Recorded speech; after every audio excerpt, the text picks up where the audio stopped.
Sarah Martinez walked up the cracked concrete steps of the old apartment building on Maple Street.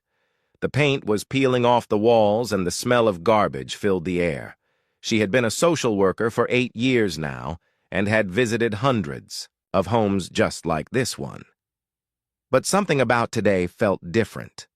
Maybe it was the gray clouds hanging low in the sky, or maybe it was the strange phone call she had received from Emma Thompson's teacher earlier that week.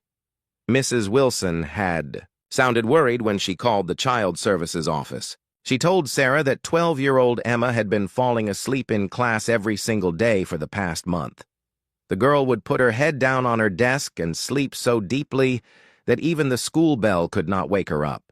When Mrs. Wilson tried to talk to Emma about it, the child just stared at her with empty eyes and said she was tired.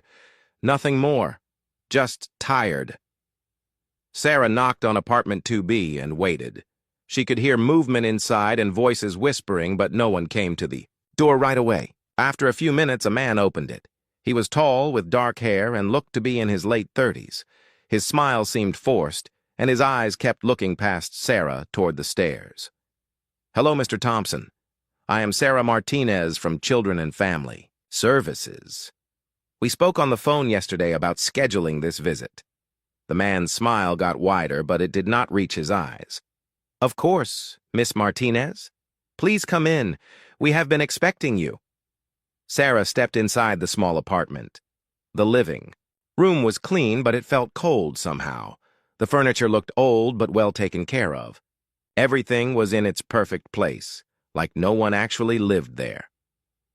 The walls were bare except for one small picture of the family hanging near the window.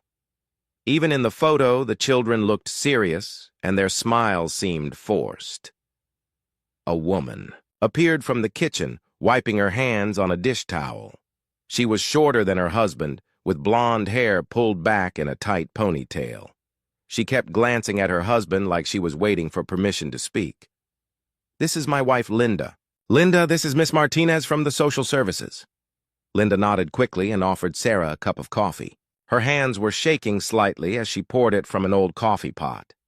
Sarah noticed a small bruise on Linda's wrist that she tried to hide by pulling down her sleeve. "Where are the children?" Sarah asked, looking around the quiet apartment. Mark Thompson cleared his throat. "They are in their room doing homework.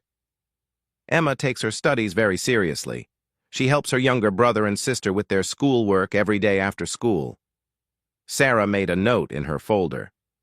That was interesting. Most 12-year-olds did not voluntarily spend their afternoons teaching their siblings. And if Emma was such a serious student, why was she falling asleep in class every day? "I would like to meet them if that is okay." "Of course," Mark said, but his voice sounded strained. "Kids, come out here and meet Miss Martinez." 3 children appeared from the back room, walking in a straight line like little soldiers. Emma was tall for her age, with long brown hair and dark circles under her eyes that made her look much older than 12. Jake was 9 years old with the same brown hair as his sister, but his was messy and uncombed. He kept scratching at his arms like something was bothering him. Little Lucy was 6 years old and tiny for her age. She was holding a worn, stuffed rabbit that looked like it had been washed so many times the fur was almost gone. "Hello, children," Sarah said in her warmest voice. "I am Miss Martinez. I work with families to make sure everyone is happy and healthy." The children stood perfectly still. Emma looked at her parents before answering. "Hello, Miss Martinez. We are very happy. Thank you for visiting us." The words sounded rehearsed, like Emma had been practicing what to say. Jake just nodded and continued scratching his arms. Little Lucy hugged her stuffed rabbit closer and did not say anything at all. Sarah knelt down to be at Lucy's eye level. "What is your rabbit's name, sweetie?" Lucy looked at her father before whispering so quietly Sarah could barely hear her. "Rabbit. Just Rabbit," Sarah asked. "That is a nice name. How long have you had Rabbit?" Again, Lucy looked at her father. Mark stepped forward, placing his hand on Lucy's shoulder. She has had that old thing forever. We keep trying to get her a new toy, but she will not let go of it. Sarah noticed how tightly Lucy was gripping the stuffed animal. Her little knuckles were white from holding on so hard. This was not the way a child normally held a favorite toy. This was the way someone held on to something when they were scared it might be taken away. "Emma, can you tell me about school?" Sarah asked. "Your teacher says you have been very tired lately." Emma's eyes went wide for just a second before she looked at her parents again. "I stay up late reading sometimes. I like books very much." "What kind of books do you like to read?" Emma hesitated. "Just books. Regular books." Sarah made another note. Most kids Emma's age could talk for hours about their favorite stories or characters. This child was giving her nothing to work with. "Jake, what about you? Do you like school?" Jake stopped scratching, his arms long enough to nod. "Yes, ma'am, school is good. What is your favorite subject?" Jake looked confused, like no one had ever asked him what he liked before. "I like lunchtime." Sarah's heart squeezed a little. Jake was so thin she could see his collarbones through his shirt. His pants were too big and held up with a belt that had extra holes punched in it. When he said he liked lunchtime, she wondered if that was the only time he got enough to eat. "Mr. and Mrs. Thompson, can you tell me about your daily routine with the children?" Mark answered quickly. "We are very structured. The kids wake up at 6:30. They eat breakfast and get ready for school. After school, they come home and do homework until dinner time. Then they have quiet time before bed." "What time do they go to bed?" Sarah asked. 8:00 sharp, Linda said, speaking for the first time since offering coffee. "They need their sleep for school." Sarah looked at Emma again. If she was going to bed at 8 every night, why was she so exhausted that she could not stay awake in class? Something was not adding up. Do the children have friends in the neighborhood? Do they play outside? Mark's friendly expression flickered for just a moment. "We prefer them to stay close to home. There are a lot of bad influences around here. We keep our family close." Sarah spent another 30 minutes asking questions and watching the family interact. The children never moved from their spot in the living room. They stood perfectly still with their hands at their sides, like they were afraid to make any noise or movement. Emma kept watching her parents' faces like she was trying to read their moods. Jake had started scratching his arms again, and now Sarah could see red marks where he had been doing it. Little Lucy never let go of her rabbit and never said another word. When it was time to leave, Sarah gave each family member her business card. "If you ever need anything or have questions, please call me. I am here to help."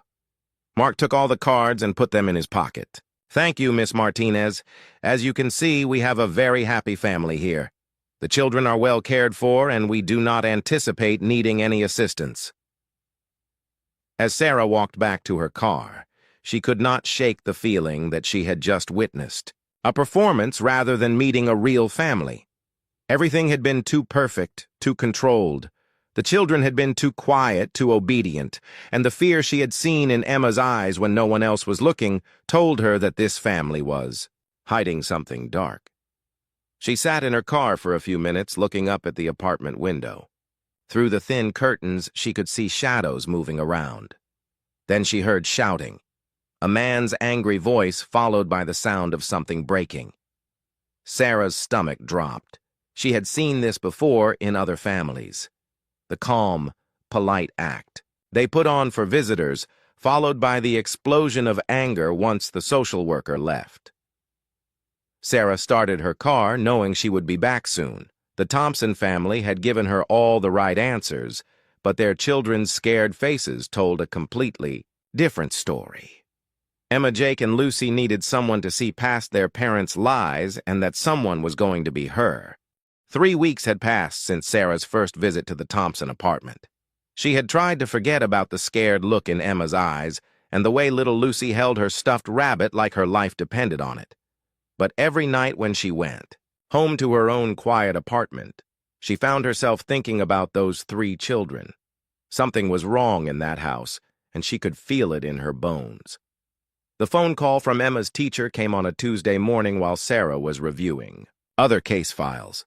Mrs. Wilson sounded even more worried than before. Miss Martinez, I had to call you again about Emma Thompson. Yesterday she fell asleep at her desk, and when I tried to wake her up, she had a bruise on her shoulder. When I asked her about it, she said she fell down the stairs at home. But Miss Martinez, the bruise looked like finger marks, like someone had grabbed her really hard. Sarah felt her stomach drop. She had seen bruises like that before, and they were never from falling downstairs. Someone had grabbed Emma hard enough to leave marks, and that someone was probably living in the same house as her. Did you take pictures of the bruise? Sarah asked. I tried to, but Emma pulled her shirt up to cover it. She got really scared when I asked if I could look at it more closely. She kept saying she was clumsy and fell a lot. But Miss Martinez, this child is not clumsy. She is one of the most careful students I have ever had. After hanging up the phone, Sarah knew she had to go back to the Thompson apartment. She had scheduled the visit for the next day, but something told her she should not wait. Families who hurt their children often got better at hiding the evidence if they had too much time to prepare. Sarah drove through the gray streets of downtown thinking about what she would say to Mark and Linda Thompson. She had dealt with defensive parents before, but something about Mark Thompson made her nervous. The way he had controlled every word during her last visit. The way his wife and children looked at him like they were afraid of making him angry. When she knocked on the door of apartment 2B this time, it took even longer for someone to answer. She could hear voices inside, speaking in harsh whispers. Finally, Mark Thompson opened the door, but he did not invite her in right away. He stood in the doorway, blocking her view of the apartment. "Miss Martinez, we were not expecting you today." His voice was cold and unfriendly. The fake smile from 3 weeks ago was completely gone. Sarah could see past him into the living room, where Linda was quickly picking up broken pieces of what looked like a plate or bowl. The children were nowhere to be seen. "Mr. Thompson, I need to do a follow-up visit.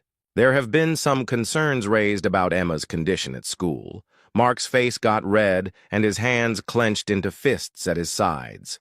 What kind of concerns? Emma is a perfectly healthy child. She goes to school every day and does her homework. Every night. I would like to speak with Emma, if that is possible, and with Jake and Lucy as well. Mark did not move from the doorway. "Look, Miss Martinez, I told you last time that we are a happy family. We do not need the government coming into our home and asking questions about our private business. Mr. Thompson, I am here to help your family. When children show signs of stress or injury at school, it is my job to make sure they are safe at home." Safe. Mark's voice got louder and angrier. "My children are perfectly safe, safer than most kids in this neighborhood. We keep them fed and clothed, and they have a roof over their heads. What more do you people want from us?" Sarah tried to stay calm, even though her heart was beating fast.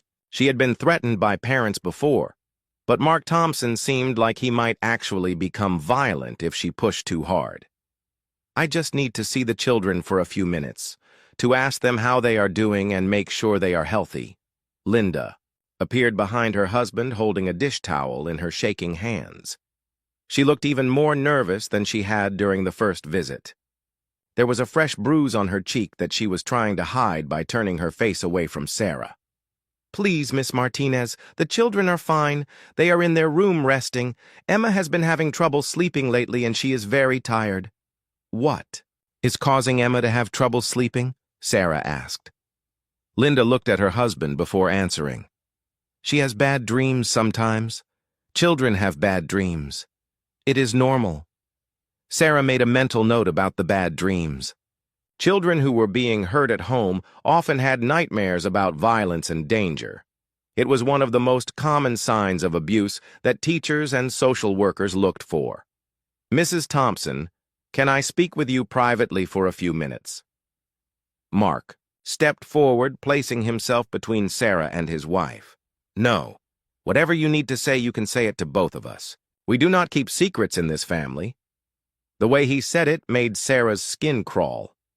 In healthy families, parents might speak privately with a social worker without worrying about secrets. But Mark Thompson was making it clear that he controlled every conversation in his house. From somewhere in the back of the apartment, Sarah heard a child crying. It sounded like little Lucy's voice. The crying was quickly muffled, like someone had covered the child's mouth or taken her to a room further away. "I think one of your children needs attention," Sarah said, trying to look past Mark into the hallway. "That is nothing.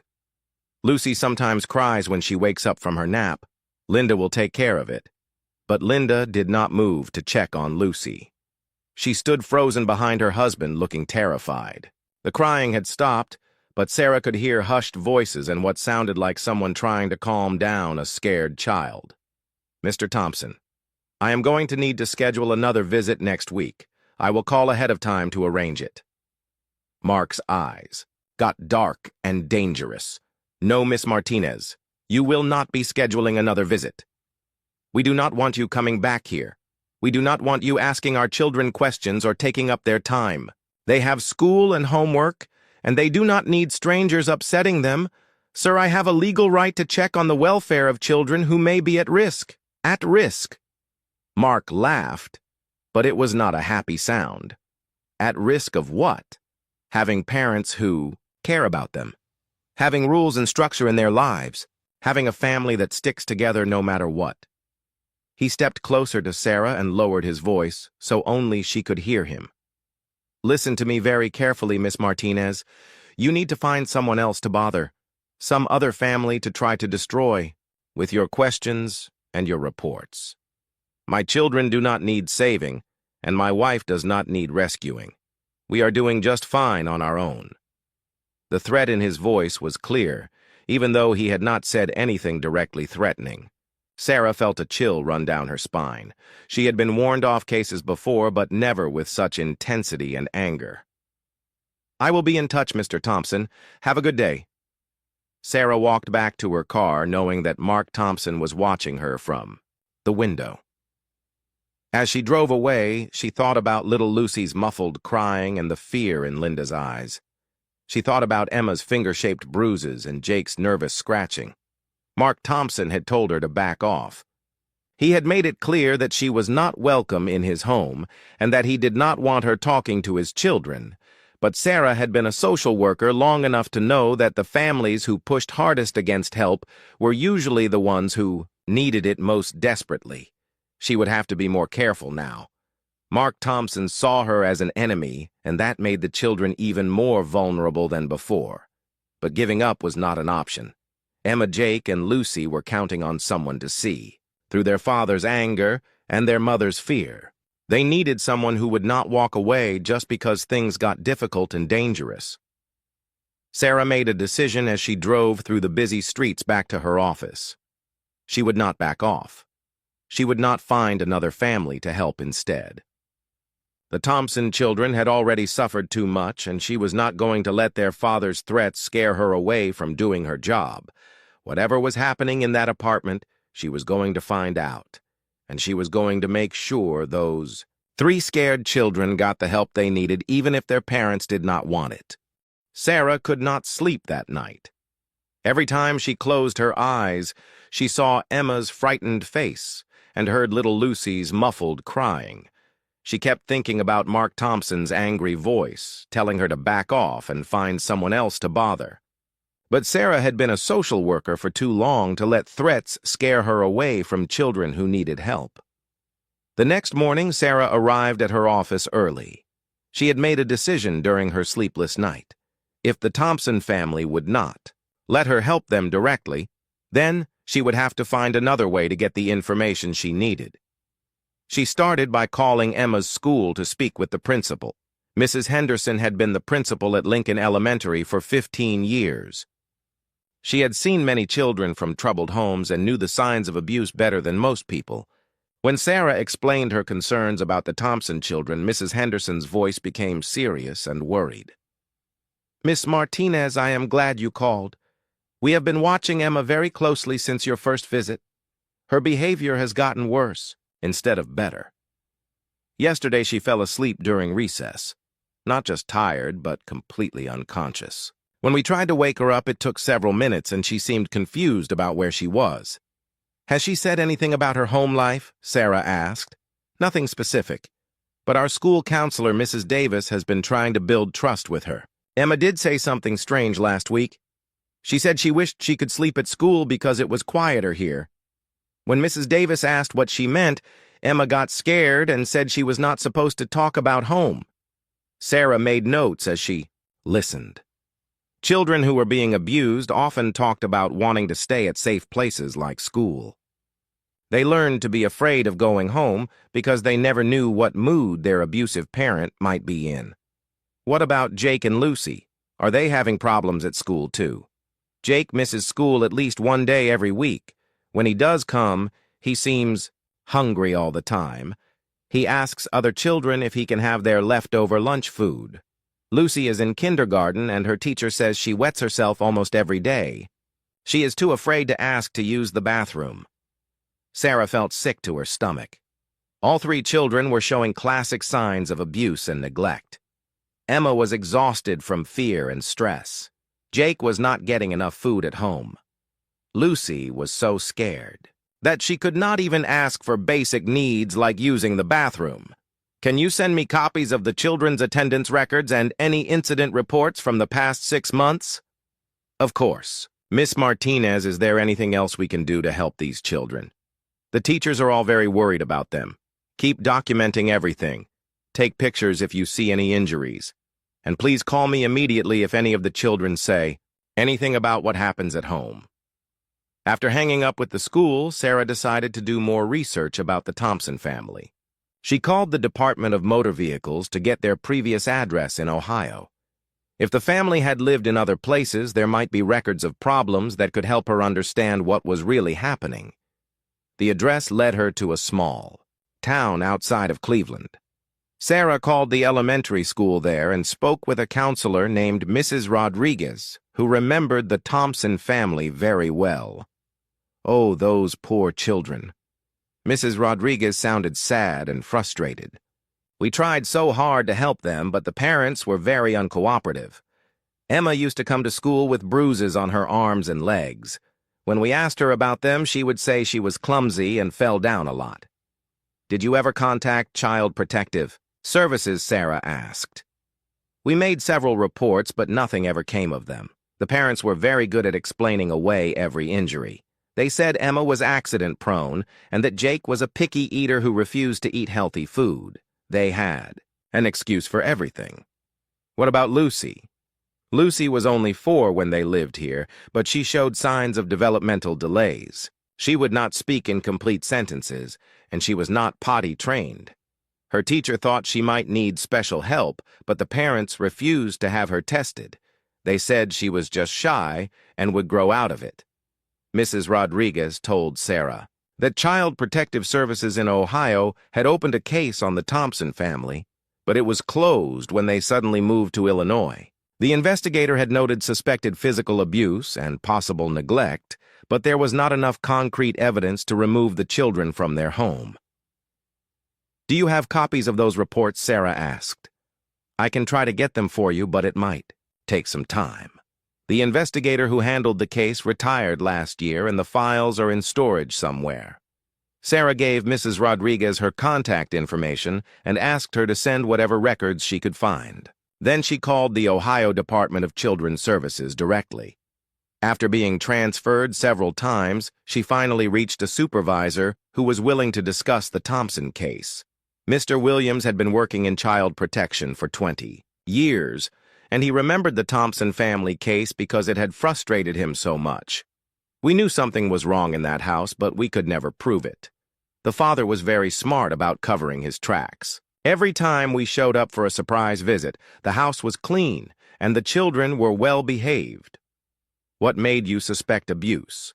The children were too perfect. They never made noise or got their clothes dirty or acted like normal kids. The oldest, girl Emma, seemed to be taking care of the younger ones like a little mother, and the father controlled everything. He would not let us speak to the children alone, and he answered all their questions for them. Mr. Williams explained that the case had been closed when the family moved out of state. There was no way to continue the investigation once they left Ohio. He warned Sarah that Mark Thompson was intelligent and manipulative and would be very difficult to catch doing anything wrong. After making several more phone calls, Sarah had built a picture of a family that had been running from Child Protective Services for years. Every time investigators got too close to the truth, Mark Thompson would move his family to a new state and start over. He was careful never to leave obvious evidence of abuse, and he trained his wife and children to lie to protect him. Sarah looked at the clock and realized she had been researching for 6 hours straight. Her supervisor, Mrs. Patterson, knocked on her office door. "Sarah, you missed the staff meeting this morning. Is everything okay? I am working on the Thompson case. Mrs. Patterson, I think these children are in serious danger." Mrs. Patterson sat down and looked at the pile of notes and phone records on Sarah's desk. "What have you found?" Sarah explained everything she had learned about the family's history in Ohio and the pattern of suspected abuse that had never been proven. She told Mrs. Patterson about Emma's finger-shaped bruises and Jake's hunger and Lucy's fear. Mrs. Patterson listened carefully, but when Sarah finished talking, she shook her head. "Sarah, I understand your concern, but we cannot build a case on suspicions and old reports from another state. You need current evidence of abuse or neglect, something concrete that would hold up in court. But Mrs. Patterson, the children are showing clear signs of trauma. Emma is exhausted, Jake is hungry, Lucy is terrified. How much more evidence do we need? You need proof, Sarah, pictures of injuries, medical records, testimony from the children themselves. Right now, all you have is a feeling that something is wrong, and that is not enough to remove children from their home." Sarah felt frustrated and angry. She knew that 3 innocent children were being hurt every day while she sat in her office trying to find the right piece of paper to prove it. But Mrs. Patterson was right about one thing. The legal system required evidence, and evidence was exactly what Mark Thompson was so good at hiding. That afternoon, Sarah drove past the Thompson apartment building, hoping to catch a glimpse of the children. She saw Jake walking home from school alone. He looked thin and tired, and kept looking over his shoulder like he was afraid someone might be following him. Sarah made a decision that she knew might get her in trouble with her supervisor. She was going to find a way to talk to these children without their parents present. She was going to uncover the truth about what was happening in that apartment, even if it meant bending some rules. Those 3 scared children deserved to have someone fight for them, and Sarah was not going to give up no matter how difficult Mark Thompson tried to make it. 2 weeks passed, and Sarah felt like she was hitting a wall everywhere she turned. The Thompson family had become like ghosts. The children still went to school, but they seemed even more withdrawn than before. Emma had dark circles under her, eyes that made her look like she had not slept in months. Jake had missed 4 days of school in the past 2 weeks, and when he did come, he would not talk to anyone. Little Lucy had stopped speaking altogether, according to her kindergarten teacher. Sarah had tried to visit the apartment 3 more times, but no one ever answered the door. She knew they were home because she could see lights on, and sometimes heard voices inside. But Mark Thompson was clearly avoiding her and making sure his family stayed hidden. Then, on a rainy Thursday afternoon, Sarah's phone rang at the office. The caller was a nurse from St. Mary's Hospital emergency room. "Miss Martinez, this is Janet Murphy from the ER. We have a family here with a 6-year-old girl who has what looks like a broken arm. The parents are giving us a strange story about how it happened, and the little girl matches the description of a child you have been asking us to watch for." Sarah's heart started beating fast. "Is the child carrying a stuffed rabbit?" "Yes, she is. A very old brown rabbit that she will not let go of even though we need to examine her arm." "I will be there in 10 minutes, Sarah said, grabbing her car keys. The drive to the hospital felt like it took forever, even though it was only across town. Sarah kept thinking about little Lucy and wondering how badly she was hurt. She also worried about what Mark Thompson might do when he saw her at the hospital. He had already threatened her twice, and now he would know that the hospital had called child services.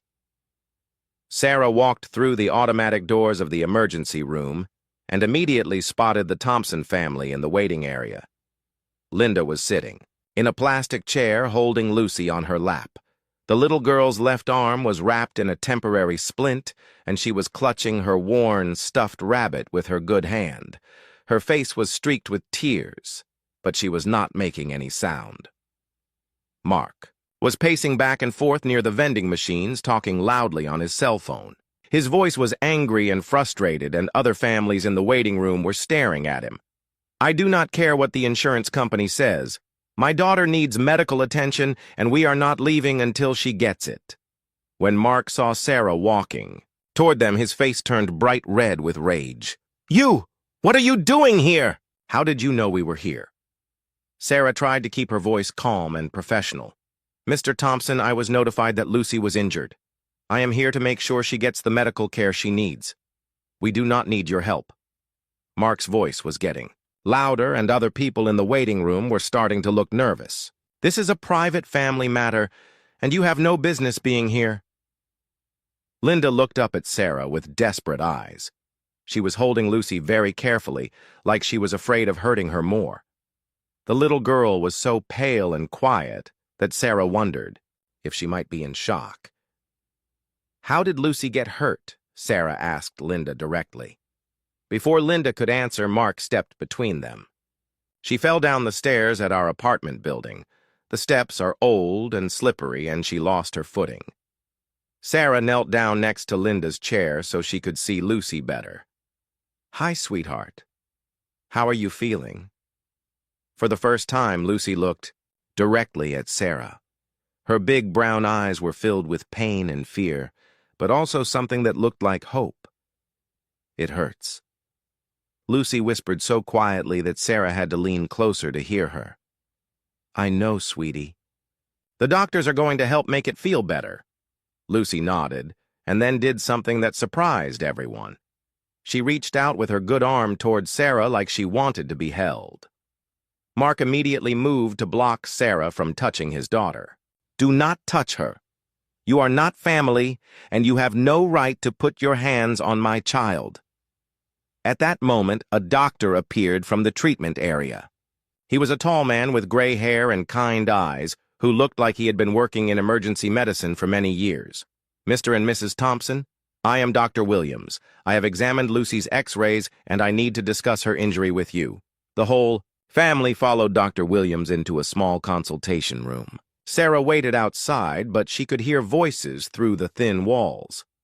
Dr. Williams was explaining that Lucy had a spiral fracture of her left arm. Sarah knew from her training that spiral fractures were often caused by twisting motions rather than simple falls. "I need you to explain exactly how this injury occurred," Dr. Williams said in a serious tone. "She fell down the stairs," Mark said again.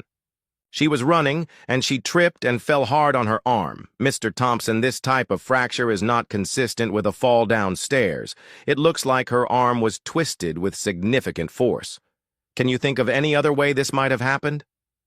Sarah could hear Mark's voice getting defensive and angry. "Are you calling me a liar, doctor? I told you exactly what happened. My daughter is clumsy and she falls a lot." There was a long silence, and then Sarah heard Linda's voice for the first time. She was crying. "Please help her. Please just help my little girl." Dr. Williams came out of the consultation room and motioned for Sarah to follow him down the hallway where they could speak privately. "Miss Martinez, that injury was not caused by falling downstairs. Someone grabbed that child's arm and twisted it hard enough to break the bone. The parents are lying about what happened. Do you have enough evidence to prove abuse?" Sarah asked. "The medical evidence is clear. This is a non-accidental injury caused by physical abuse. I am required by law to report this to the police and to Child Protective Services." Sarah felt a mixture of relief and fear. Finally, she had the concrete evidence she needed to protect Lucy and her siblings. But she also knew that Mark Thompson would be furious and dangerous once he realized he could not talk his way out of this situation. Dr. Williams, I need to make some phone calls. Can you make sure the family does not leave the hospital until the police arrive? I have already told them that Lucy needs to stay for observation. They are not happy about it, but they cannot take her out against medical advice. Sarah called her, Supervisor Mrs. Patterson, and explained the situation. Then she called Detective Morrison, who specialized in child abuse cases. Within an hour, the hospital was full of police officers and social workers. Mark Thompson exploded when he realized what was happening. This is harassment. You people are trying to destroy my family over an accident. My daughter fell down the stairs and broke her arm. Children get hurt all the time, but this time his angry denials were not enough.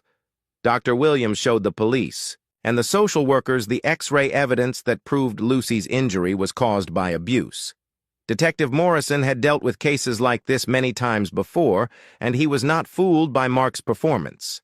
Emma and Jake were brought to the hospital from school so they could be examined by doctors. Emma had old bruises on her back and arms that were in different stages of healing.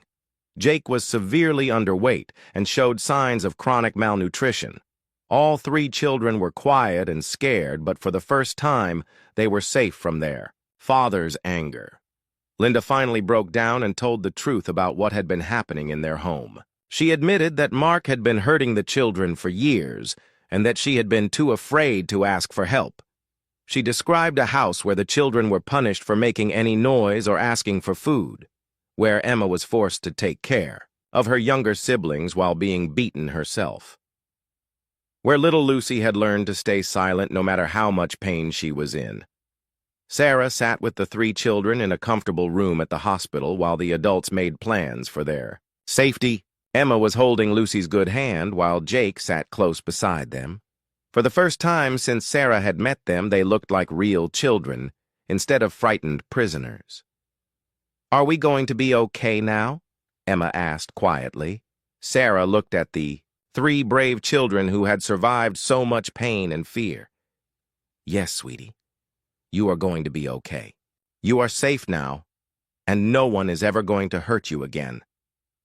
Little Lucy looked up at Sarah with her big brown eyes and smiled for the first time. She was still holding her stuffed rabbit, but now it looked like a comfort toy instead of a lifeline. The worst was over, and finally these children could begin to heal. The hospital became a battlefield that evening as Mark Thompson realized he could no longer control the situation. Detective Morrison had arrived with two other officers, and they were asking questions that Mark could not answer with his usual smooth lies. The medical evidence was too clear and the doctors were too experienced to be fooled by his stories about clumsy children and accidents. Sarah watched from across the room as Mark paced back and forth like a caged animal. His friendly mask had completely disappeared, and now everyone could see the angry, dangerous man that his family had been living with for years. His voice echoed through the emergency room as he shouted at anyone who would listen. "This is a conspiracy. You people have been planning this from the beginning. That social worker has been harassing my family for weeks, trying to find something wrong with us. She is obsessed with destroying innocent families." Detective Morrison was calm and professional as he explained to Mark that he was being arrested for child abuse. "Sir, you have the right to remain silent. Anything you say can and will be used against you in a court of law." Mark's reaction was explosive. He started screaming and cursing and trying to push past the police officers. "I did not do anything wrong. I am a good father. My children are healthy and happy. This is all lies and made-up stories." The other families in the emergency room waiting area moved away from the chaos. Parents pulled their own children closer, and some people left the hospital entirely. Sarah had seen abusive parents lose control before, but Mark Thompson's rage was frightening even to her. Linda sat in a corner chair holding little Lucy and watching her husband fall apart. Tears were streaming down her face, but she also looked relieved, like a heavy weight had been lifted from her shoulders. Emma and Jake stood close to their mother, both of them staring at their father with wide, scared eyes. "You did this, Linda?" Mark screamed, pointing at his wife. "You told them lies about me. You turned our children against their own father." Linda shook her head. "I told them the truth, Mark. I told them what you have been doing to Emma and Jake and Lucy. I told them what you have been doing to me." Sarah moved closer to the family to offer support. She could see that Linda was shaking with fear, even though her husband was now handcuffed and surrounded by police officers. Years of abuse had taught Linda to be terrified of Mark's anger, even when he could not physically hurt her anymore. "Mrs. Thompson, you and the children are safe now," Sarah said gently. "He cannot hurt you anymore." But Linda was not ready to feel safe. Yet, he said he would kill me if I ever told anyone. He said he would take the children away and I would never see them again. He said no one would believe me because I am crazy and stupid. "Those were lies," Sarah explained. "He said those things to keep you scared and quiet. But you were brave enough to tell the truth, and now your children are safe." Dr. Williams approached the group with updates about the children's medical examinations. Emma has multiple bruises in various stages of healing. Some are recent and some are several weeks old. This indicates a pattern of ongoing physical abuse rather than isolated incidents. Jake is dangerously underweight for his age.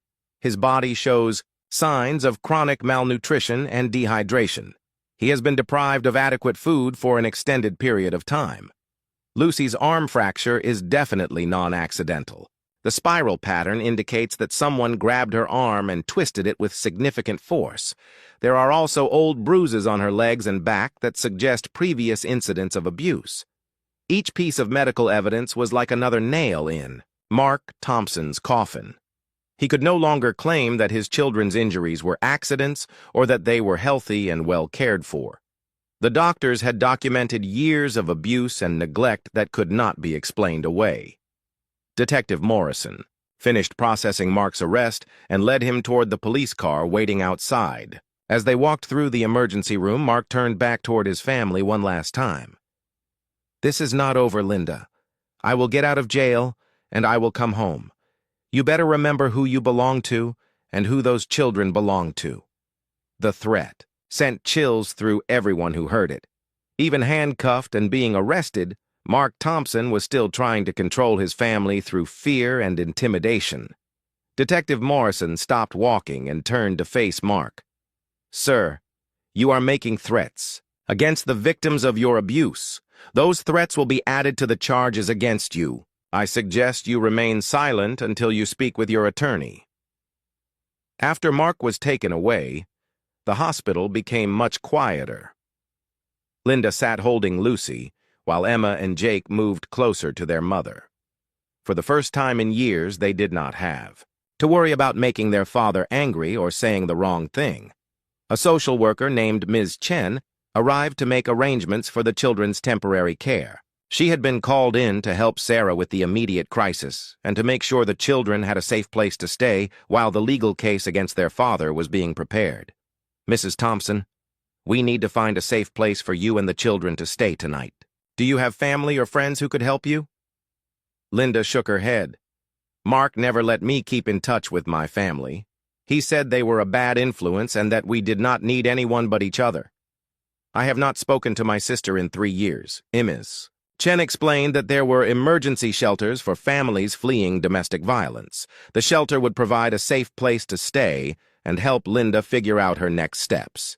They would also have counselors who could help the children begin to heal from their traumatic experiences. "Will we all stay together?" Emma asked. She had been taking care of her younger siblings for so long that being separated from them was her biggest fear. "Yes, sweetie," Sarah answered. "Your family will stay together. The only person who will not be with you is your father, and he cannot hurt you anymore." Jake spoke up for the first time since arriving at the hospital. "Are we in trouble?" "For telling about Daddy. He said we would get in trouble if we ever told anyone about the bad things." "You are not in trouble, Jake," Sarah said, kneeling down to his level. "You did nothing wrong. Children should never be hurt by their parents, and when they are, it is important to tell trusted adults who can help." Little Lucy looked up at Sarah with her big brown eyes. She was still holding her stuffed rabbit, but her grip was not as desperate as it had been before. "Will Daddy come back?" Lucy asked in her tiny voice. "No," Sweetie Sarah said. "Your daddy will not be able to come back and hurt you. There are police officers and judges who will make sure you stay safe."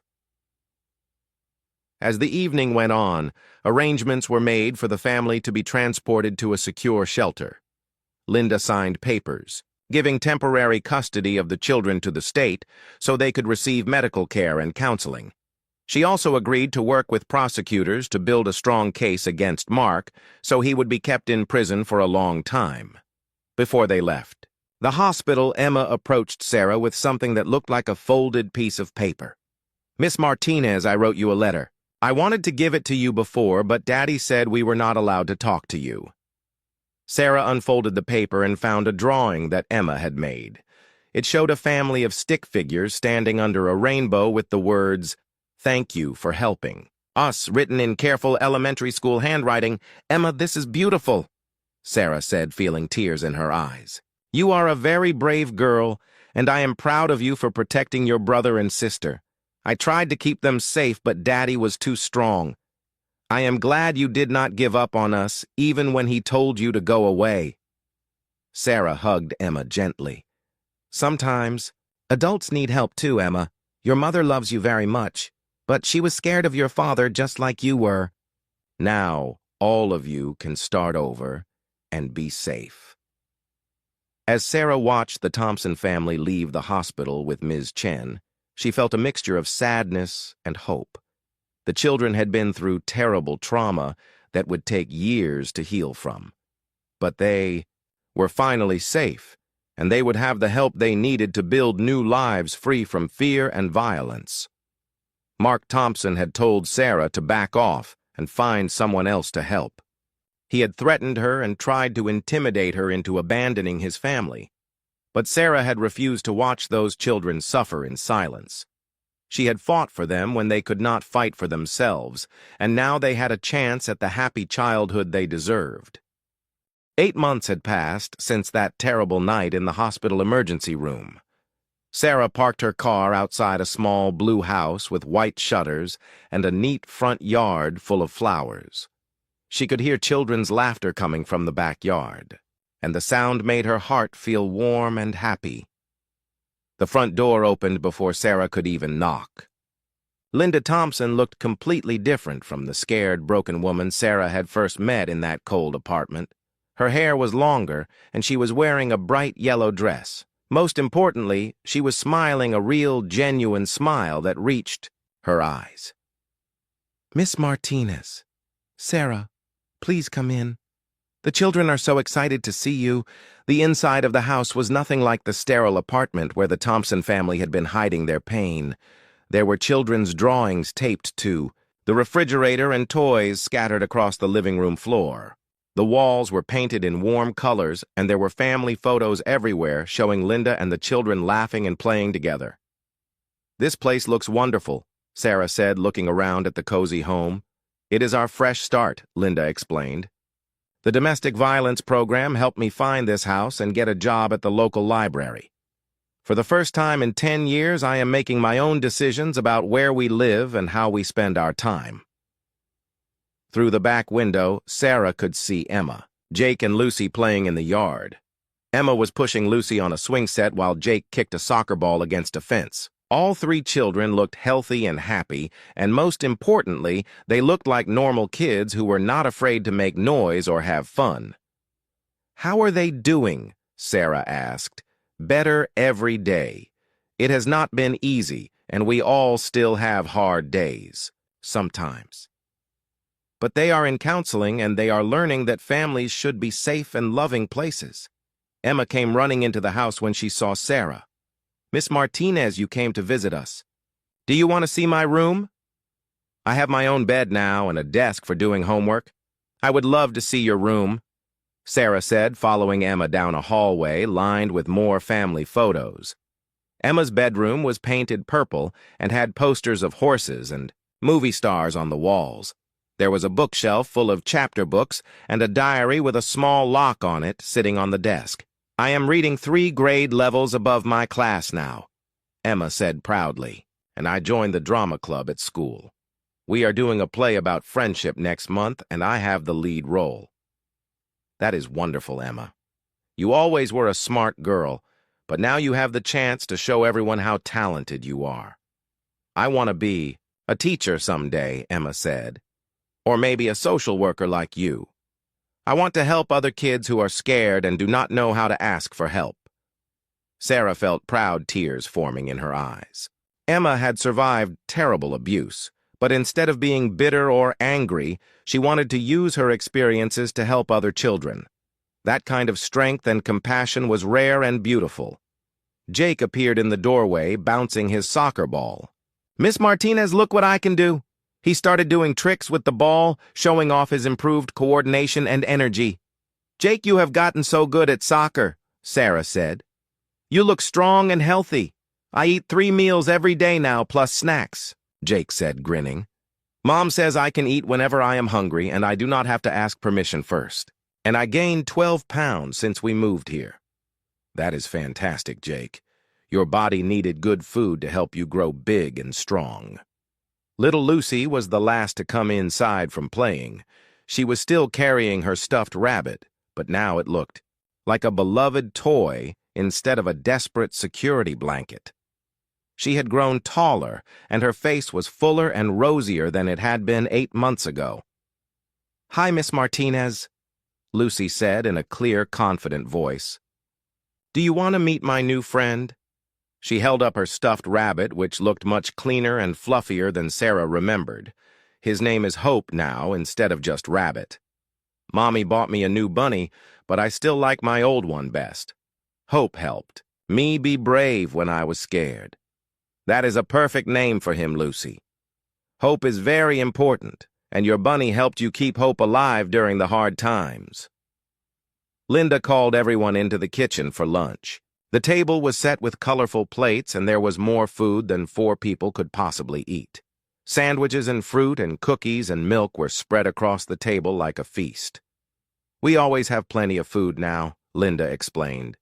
"The children can eat as much as they want, and they never have to worry about going hungry again." During lunch, Sarah learned about all the positive changes in their lives. Emma was getting straight-A grades and had made several close friends. Jake had joined a youth soccer league and was one of the best players on his team. Lucy was reading at grade level and taking dance classes twice a week. Linda had finished her GED and was taking college classes online while working at the library. She was studying to become a counselor so she could help other women escape from abusive relationships. "Mark tried to contact us from prison," Linda told Sarah quietly while the children were playing outside after lunch. "He sent letters saying he was sorry and that he had changed. He wanted me to bring the children to visit him." "What did you do?" Sarah asked. "I threw the letters away without reading them to the children. Dr. Martinez, the therapist, says that abusers often try to manipulate their victims by pretending to be sorry. Mark had many chances to change his behavior, and he chose to hurt us instead." "You made the right decision," Sarah said. "Your children are healing, and they do not need to be confused by false promises from someone who caused them so much pain." Therapist also told me that it was not my fault. For years I believed that I somehow caused Mark's anger, or that I should have been able to protect the children better.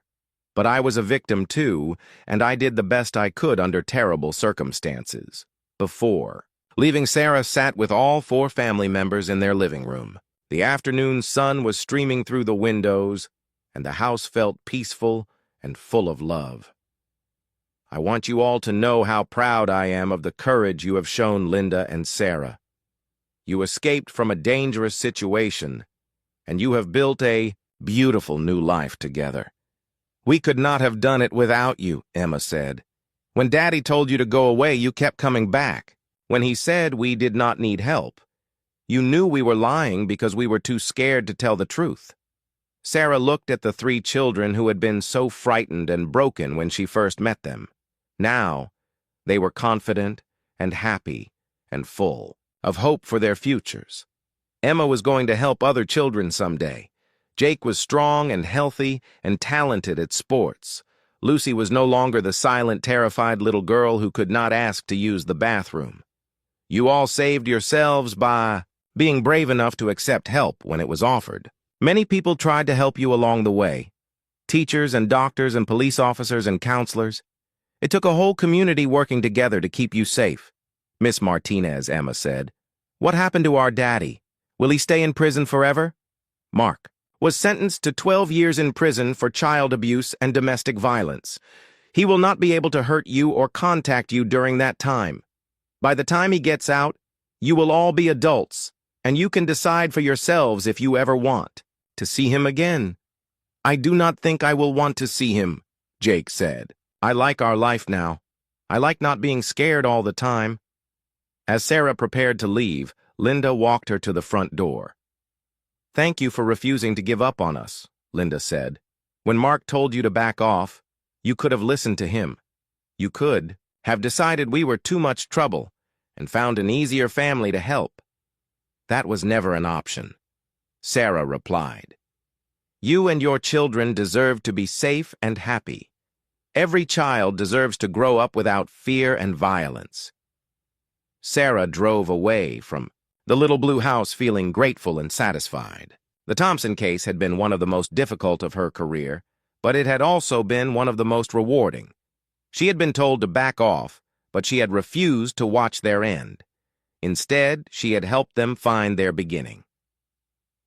Mark Thompson had used his anger and threats to control his family for years. He had convinced his wife and children that no one would help them, and that they deserved the abuse they received. But Sarah had seen through his lies and manipulation. She had recognized the signs of trauma in 3 scared children and had fought for them until they were safe. As she drove through the busy streets back to her office, Sarah thought about all the other families who might be hiding their pain behind closed doors.